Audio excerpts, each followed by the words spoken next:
سیدہ عائشہ ام المومنین رضی اللہ تعالی عنہ روایت نقل کرتی ہیں، مسلم شریف کی روایت ہے، حاکم مستدرک میں بھی اس روایت کو نقل کیا گیا، امام بہقی نے سنن الکبریٰ میں اس روایت کو نقل کیا ہے۔ آپ فرماتی ہیں کہ ایک دن صبح کے وقت تاجدار کائنات صلی اللہ علیہ وسلم نے ایک چادر مبارک لی جو نقش شدہ تھی، جس میں نقش تھی۔ آپ نے وہ چادر اوڑھی ہوئی تھی اور آپ اپنے گھر کے صحن میں جو ہے وہ ایسے چکر لگا رہے ہیں۔ راوی کون ہے؟ ام المومنین سیدہ عائشہ صدیقہ رضی اللہ تعالی عنہا۔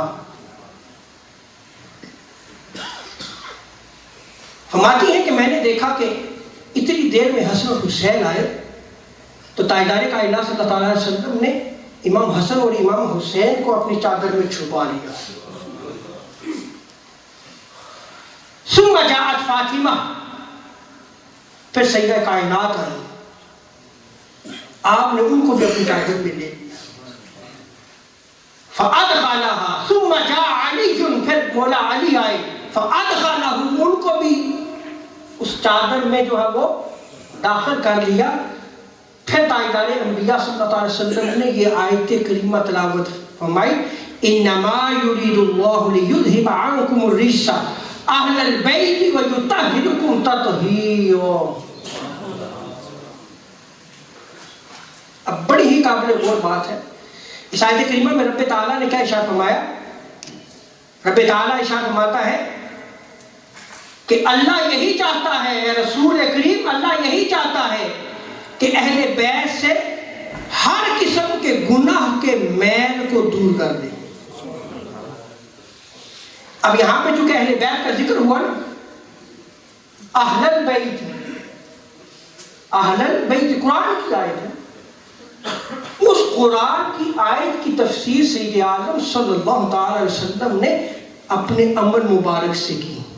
میں توجہ چاہتا ہوں، اپنی سنت سے کی کہ سنو میرے اہل بیت کون ہیں۔ امام حسن، امام حسین، مولا علی سیدہ کائنات کو اپنی چادر تطہیر میں لے کر کے ارشاد فرمایا، اللہم ہؤلاء اہل بیتی، اے اللہ یہ میرے اہل بیت ہیں۔ تو تاجدار کائنات صلی اللہ تعالی علیہ وسلم نے اپنی سنت سے ثابت کیا کہ یہ میرے اہل بیت ہیں، اپنے قول سے ثابت کیا، اپنے عمل سے ثابت کیا کہ یہ میرے اہل بیت ہیں۔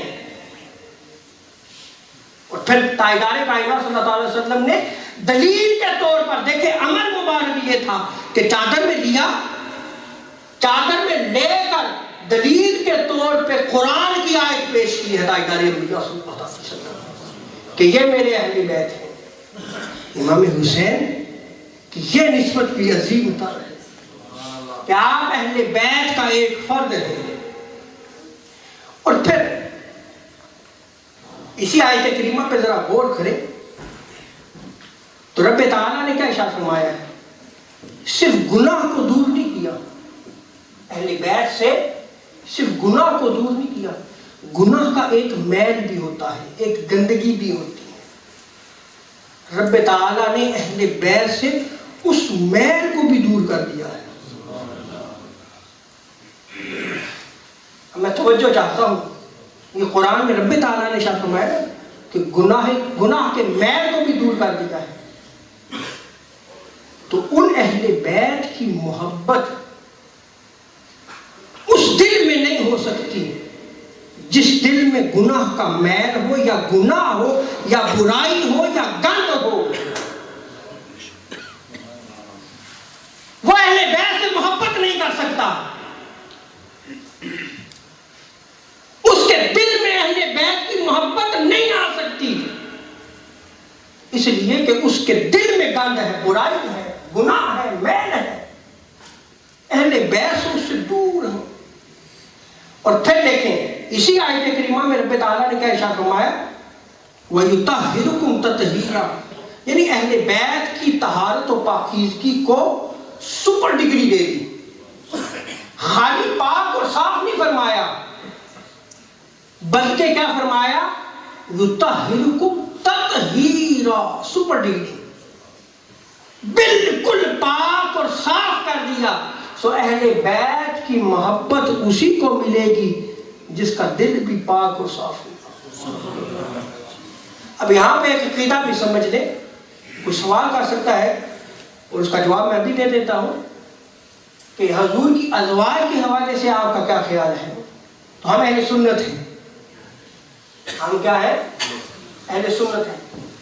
قرآن نے جہاں اہل بیت کی فضیلت کو بیان کیا ہے تو رب تعالیٰ نے ان ازواج کو اہل بیت میں داخل کیا، اور حسن و حسین سیدہ کائنات اور مولا علی کو تاجدار کائنات صلی اللہ علیہ وسلم نے اپنے قول اپنی سنت سے اہل بیت میں داخل